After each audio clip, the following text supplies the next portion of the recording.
Good morning. कशात माझी YouTube family आहे हो, सगळे चांगले असतील. सकाळचे वाजले आता 9. मी आता जस्ट उठले आणि लॉगिंगला सुरुवात केली. अस्ताव्यस्त केस वगैरे आहेत माझे. चहा घेतला. शामीन आत्ता उठली. सूरज घरी आहे, सुट्टी आहे सूरजला, त्यामुळे आज सगळे कामं उशिरा, म्हणून मी व्हिडिओ आज सुरुवात केली व्हिडिओ बनवायला. रात्री आम्ही कॉम्प्रेसिंग कॉलवर होतो, मी चेतन इंगडे आणि गौतम दादा सोमवंशी. बराच वेळ आमची चर्चा चाललेली फोनवरती. तर सामाजिक विषय होते, काही बाकीचे पण विषय होते. जेव्हा आपण एकमेकांशी चर्चा करतो तेव्हा एक नीतिमत्ता, बुद्धिमत्ता आणि चातुर्य हे आपल्याला कळतं. तर काही त्या चर्चेच्या भाग जो होता, त्या चर्चेच्या भागामध्ये समोरच्याची नीतिमत्ता काय आहे, बुद्धिमत्ता काय आहे आणि चातुर्य काय आहे हे माझ्या लक्षात आलं. आणि मी स्ट्रॉंगली माझे ओपिनियन मांडत असते. फेसबुक आहे किंवा यूट्यूब आहे किंवा इंस्टाग्राम आहे. ज्या ज्या लोकांनी मला विरोध केला होता, आज तेच लोक, म्हणजे 2014पासूनच मी व्हिडिओ बनवते, सगळ्याच लोकांना माहिती आहे. बनवण्याचं कारण मी इथे सांगणार नाही आहे, मी का व्हिडिओ बनवत होते 2014ला. तो टॉपिक कदाचित मी बोलून झाला असेल. तर ज्या ज्या लोकांनी मला विरोध केला आहे, काही लोकांचे माझ्याकडे SMS आहेत की व्हिडिओ बनवते, डान्स करते, जे काही मला बोलले असतील, त्यावेळेस मी गप्प राहिलेले. त्यावेळेस मी काही लोकांना उत्तर दिलं, काही लोकांना नाही उत्तर दिलं. आता तेच लोक त्यांच्या बायकांनाही नाचवतात, त्यांच्या मुलींनाही नाचवतात आणि यांच्या घरामध्ये तमाशा आणि ते काय बोलतात, नाचगाणे बघत, तमाशा बघत घरातच मुजरा होतो यांच्या. अशा लोकांची परिस्थिती आहे.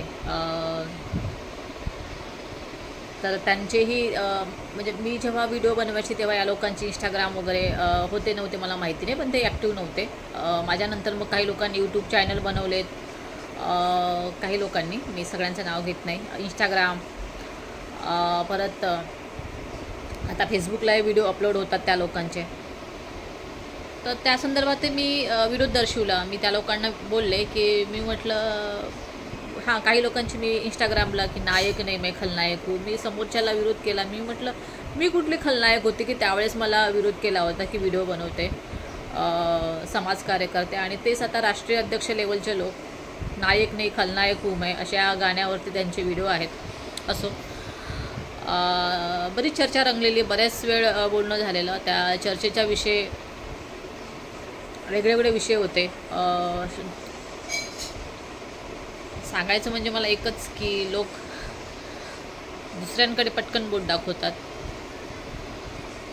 मीही विरोध दर्शवला. मी हा विरोध दर्शवला की कोमल शहा नावाची बाई, तिने माझे 1 लाख रुपये घेऊन गेलेले. त्यावेळेस मी त्या व्यक्तीला फोन केला होता, त्या व्यक्तीला म्हणजे चेतन इंगडेला. त्यावेळेस त्याने मला ज्या पद्धतीने उत्तर दिलं होतं, ते उत्तर ऐकून मी त्याला काल बोलले की मी म्हटलं तुम्ही राष्ट्रीय अध्यक्ष आहात आणि संघटना ही यासाठी असते जिथे अन्याय अत्याचार होतो, त्यावेळेस त्या संघटनेकडे न्याय मागण्यासाठी जातात. म्हटलं तुम्ही मला त्यावेळेस वेगळं उत्तर दिलं होतं. तेव्हा तो मला बोलला की तुम्हाला विचारून दिलेत का, तुम्हाला सांगितलं होतं का देताना. तर त्याला मी हे बोलले, मी म्हटलं जेव्हा गुन्हा घडतो त्यानंतरच लोक पोलिसाकडे किंवा पोलीस स्टेशनला गुन्हा दाखल करतात, वकिलाकडे तेव्हाच जातात, डॉक्टरकडे तेव्हाच जातात. काही वेळ वाद वाढला आणि नंतर मग तो व्यक्ती शांत बसला आणि बोलतो मी तुझं बरोबर आहे, मी तुझ्या घरी येतो आहे, मी ह्या तारखेला येणार आहे, माझ्या जोडीला लाईनवरती बाकीचे लोकही होते, ह्या तारखेला मी येणार आहे. मी त्याला स्पष्ट बोलले, मी म्हटलं तुम्ही तुमच्या पदाचा राजीनामा द्या. तर बोलले तू कोण आहे बोलणारी, राजीनामा देणारी. मी म्हटलं मला संविधानाने तो अधिकार दिलेला आहे, जिथे कुठे चुकीचा समोरचा व्यक्ती वागत असेल आणि त्याला राईट्स नाही आहेत की तो न्याय नाही देऊ शकत, ती संघटना चालवून ते राष्ट्रीय अध्यक्ष होऊन काय फायदा. असे बरेच मुद्दे मांडण्यात आलेले. आणि शेवटी मग तो बोलला की नाही मीरा, तुझ्या बाजूने मी आहे. आणि एक शब्द तू वापरला की तू माझीच आहे. मी म्हटलं असे शब्द वापरू नको, कारण असे शब्द वापरल्याने काही लोक डार्लिंग डिअर याचा इश्यू बनवतात. तू माझीच आहे म्हटल्यावर चंद्रकांत मुळे आणखीन वेगळ्या पद्धतीने घेईल. तर त्याचाही विषय निघाला, मुळेचाही विषय निघाला, चंद्रकांत मुळेचाही निघाला की तू त्याच्यामुळे म्हणजे चंद्रकांत मुळे हे सगळं करतेस. मला फोन नाही केलात. मला काही गरजच नाही फोन करायची कोणाला. मी माझे प्रॉब्लेम हँडल करू शकते. काल जो विषय होता त्या विषयावरून समोरचा व्यक्ती बोलला की चेतन इंगळेशी मला बोलायचं आहे. मी त्याला लाईनवर घेतोय आणि त्याबद्दल मी म्हटलं हां मला काही प्रॉब्लेम नाही आहे, लाईनवर घेत आहे, माझी काही त्याच्याशी दुश्मनी नाही आहे पर्सनल. तर तो विषय वाढत गेले. सांगायचं म्हणजे की तुम्ही जेव्हा एखाद्या व्यक्तीचा विरोध करताय पण कालांतरात जेव्हा लक्षात येते तेच व्यक्ती मग त्याच्या फेवरमध्ये जातात. तर बरं वाटलं, चर्चा छान झालेली. आणि गौतम दादा जे आहेत खूप छान व्यक्ती आहे, खूप छान व्यक्तिमत्व आहे त्या माणसाचं. मला बरं वाटलेलं. मी त्यांच्या कॉन्टॅक्टमध्ये आहे. बरेच लोक आहेत कॉन्टॅक्टमध्ये, असे नाही आहे की नाही आहे म्हणून. पण कळलंसुद्धा की चळवळीत काम करत असताना कोणाची नीतिमत्ता, बुद्धिमत्ता आणि चातुर्य कुठल्या लेवलला आहे हे मला आत्ता कळायला सुरुवात झालेली आहे. अजून पूर्णपणे नाही समजले मी, पण सुरुवात झालेली आहे. माझ्यासाठी चांगलं आहे. तर हा व्हिडिओ मी याच्यासाठी अपलोड करते की लोकांची जी मेंटॅलिटी असते ती मेंटॅलिटी म्हटल्यापेक्षा बुद्धिमत्ता, नीतिमत्ता आणि चातुर्य हे डिपेंड करतं त्यांच्या लालचीपणावर. जर कोणी लालची असेल तर तिथे चातुर्य दिसते. जर प्रामाणिकपणे न्याय देणारा असतो तर तिथे नीतिमत्ता दिसते. आणि दोन्ही मॅनेज करून जेव्हा निर्णय घेतलेला तिथे बुद्धिमत्ता दिसते. आणि ही बुद्धिमत्ता मला दिसली गौतमदादा सूर्यवंशीमध्ये. माझी टॉकेटिव्ह जे संभाषण होतं त्याच्यामध्ये मी हार नाही मानली. समोरचा व्यक्ती शेवटी मला बोलला की मीरा तू बरोबर आहेस आणि तुझे काही कोमल शहाणे जे काही पैसे घेतले ते मी तुला काढून देतो आहे. जो कोण काय XYZ व्यक्ती आहे तर त्यालाही आपण घोडे लावू. मी म्हटलं घोडे लावायला सक्षम मी आहे. पण बरं वाटलं मला की जे एकंदरीत कम्युनिकेशन होतं. तर कालचा जो दिवस होता माझा तो सामाजिक आणि काही विषयांवर चर्चेमध्ये गेलेला आहे. आज सुट्टी आहे मुलाला, तर आज जेवणाचं बघते. काल फक्त आणि फक्त व्हेजिटेरियन पुलाव बनवला होता. तर आजचा व्हिडिओ मला कसा वाटला मला कमेंट्समध्ये नक्की सांगा. खुश राहा, आनंदी राहा आणि माझ्या चॅनलला सबस्क्राईब करा. धन्यवाद. मी सगळ्या महिलांना सांगेल जिथे कुठेही अन्याय अत्याचार होईल, कोणालाही काही प्रॉब्लेम असेल, मी श्रीनीती या नावाने फेसबुकला आहे, मला कॉन्टॅक्ट करा. डिप्रेशनमध्ये जाऊ नका, कुठलेही चुकीचं कार्य करू नका. माझ्याकडनं जे पण मदत होईल ते मी करेल. मी असं बोलू शकत नाही की मी घरची खूप स्ट्रॉंग आहे फायनान्शियल, पण हां जेवढी माझ्याच्याने मदत होईल मी तेवढी नक्की करेल. त्रास कोणाचाही सहन करू नका, बोल्ड बना, ॲक्शन घ्या. सगळ्या गोष्टी तुमच्या फेवरमध्ये होतात, वेळ लागतो पण फेवरमध्ये नक्की होतात. मी कोणाची कॉपी करत नाही, मी जशी आहे तशीच राहते, जशी वागते तशीच वागते. माझ्या अगोदर व्हिडिओ होते आणि काही लोक मला हेही बोललेत काल की मॅडम तुम्ही संस्था ओपन करा, तुम्ही संघटना हे करा. मला माहिती आहे की मी व्हिडिओशिवाय राहू शकत नाही. माझी लायकी आणि माझी हे मला माहीत असल्या कारणाने उद्या जर मी डान्स करत बसली किंवा व्हिडिओ काढत बसली लोक मला बोलतील की ही बाई राष्ट्रीय लेवलला आहे, जसे की आजकाल लोक करतात की मला विरोध करत होते अगोदर राष्ट्रीय लेवलचे की मीरा व्हिडिओ बनवणं बंद कर, काय काय काय. पण मी बंद नाही केलेत आणि मी करणारसुद्धा नाही, कोणाच्याही सांगण्यावरनं नाही करणार. मग तो कोणीही असं जवळचा, मी त्या व्यक्तीला सोडेल पण माझे व्हिडिओ, कारण मला व्हिडिओमुळे आज मी इथे आहे. 2014ला मी जे काही प्रॉब्लेम्स फेस केले ते मला माहिती आहे. तर असतेच लोक नायक नाही खलनायक उमे अशा गाण्यावर डान्स करतात, मला बोलणारे. बायकोलाही नाचवतात, मुलींनाही नाचवतात आणि तमाशा बघत घरात त्यांचा मुजरा बघत बसतात. तर म्हणून मी जे आहे जशी आहे तशीच मी प्रेझेंट करते. कडीला वातली आणि मी नाही तिथले हा माझा डायलॉग आहे, मी प्रत्येक व्हिडिओमध्ये बोलत असते. तर मी तसली नाही आहे. काही लोक जे आहेत ते चुकीचं करतात आणि हो काही लोक तर असेही आहेत की चुकीचं करून. जेव्हा मी सोलापूरला गेले तेव्हा मला हा अनुभव आलेला आहे. नाही तिला घरातनं काढा, त्यांचे सगळे नातेवाईक रिलेटिव्ह मला काढायला गाड्या बिड्या घेऊन आले होते. परत काय विचार मांडलेले की हां मला हेही कळलेलं, त्यांच्या आईने मला सांगितलेलं की ती भांडते म्हणून ती बाई, आणि हा माणूस बड्या बड्या बाता, मी याला घाबरत नाही आणि मी त्याला घाबरत नाही, मी असा आणि मी तसा. कायदा पण बोलतोय तुम्ही जबरदस्तीने कोणासोबत नाही राहू शकत, तुम्हाला नाही जमत आहे तुम्ही वेगळे होऊ शकता.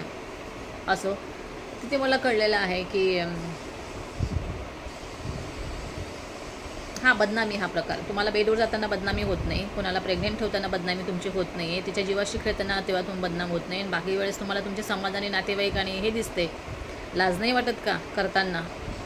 शेण खाताना लाज वाटत नाही आणि स्वीकार करताना लाज वाटते. असले नीच लोक खरं तर त्यांचं नाव घेणं योग्य वाटत नाही मला.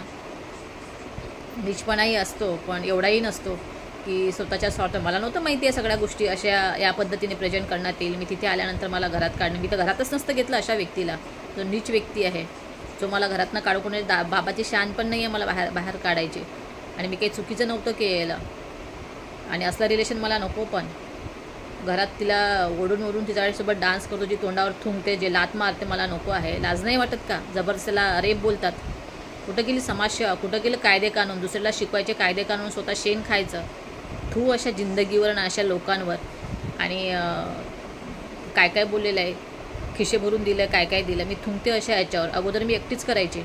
2 दिवस 3 महिने माझ्या लाईफमध्ये नाही आले, मला या पद्धतीने प्रेझेंट केलेलं आहे. मला ही अपेक्षा नव्हती. आणि हे व्हिडिओ पण टाकते ना, मुद्दाम टाकते, आता मुद्दाम टाकेल. कारण माझ्याशी पण मुद्दामच केलं, माझी जिंदगी मुद्दाम बरबाद केलेली आहे ज्या बाईसाठी जिची काही लायकी नाही आहे. आणि मला बोलले बँडबाजा घेऊन गेलेले बाईने पण लात मारली तोंडावर. मी इज्जत दिली, रिस्पेक्ट दिली, एवढं दुःख सहन केलं प्रत्येक गोष्टीचं, पण कधी शेअर नाही केलं आहे मी. माझी जिथे इज्जत नाही आहे, माझी जिथं सन्मान नाही आहे, त्या घरातनं मला काढून दिलेलं आहे. आग लाव त्या घराला तुझ्या. तू किती चांगला असेल, तू किती प्रामाणिक असेल, कोणता डॉन असेल, मला काही तू चांगलं दिलं आहे आणि लोकांना सांगतोय की लोक माझ्याबद्दल चुकीचं बोलत नाही, माझ्याबद्दल चांगलंच बोलतात. कोण आहेत ते हरामी चांगलं बोलणारे? त्यांच्या बहिणीशी केले की त्यांच्या आईशी केलेले ह्या ज्या गोष्टी माझ्याशी केल्यात, ते का वाईट बोलतील? आणि माझे खानदान असे करेल तसे माझे खानदान काय करेल? माझं कोण नाही आहे का करणारं? दुश्मन पण माझ्यावर प्रेम करतात, हे विसरू नये. माझे काकू मेली, आले नाही.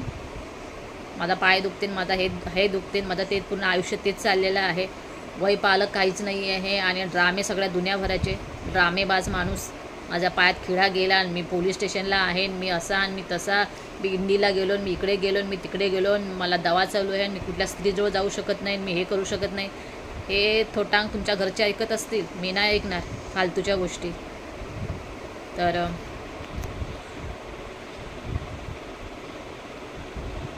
आणि अशा लोकांपासून मला काही अपेक्षा नाही आहे. मला बोलायचं होतं, त्या पूर्वाला गरज नव्हती बोलायची. आणि मी काय स्वतः चुका करायच्या, मस्त तिकडे एन्जॉय करायचा, ऐश करायची आणि माझ्याकडून अपेक्षा करायची की मी चांगलं बोलावं, चांगलं राहावं. तुमच्या घरामध्ये सवय असेल 14 वर्ष जेलमध्ये असल्यावर सगळ्या गोष्टी पुरवल्या जातात, खाण्यापासून हे पासून. मलाच हे नाही आहे. मी 1-2 दिवस माझ्या नवऱ्याला सोडून किंवा माझ्या याला सोडून राहू शकत नाही. तर मी जे दुसऱ्या बायकांसारखी नाही आहे की कोणी मोबाईलमध्ये माझ्या डोळ्यासमोर. जेव्हा मी इचलकरंजीला सोबत गेलो होतं गाडीमध्ये, तेव्हा फोन करून सांगितलं होतं की हा व्यक्ती पैसे टाकणार आहे मोबाईलमध्ये. तर जेलमध्ये गेल्यावरही मी तसली नाही आहे. तर जेलमध्ये परवडलं असतं मला, पण हे 3 वर्ष जे मी घालवलेत फालतू आणि निर्लज्ज व्यक्तीसाठी जो तिकडे यश आणि एन्जॉय करतो आणि माझ्याकडून अपेक्षा करतोय. माझ्या बापाच्याकडे आले होते का बँड बाजा घेऊन बारात घेऊन, जे पूर्वाला बोललेत. तिच्या बापाकडे गेले असेल ती शेण पण खाईल, मी नाही खाणार.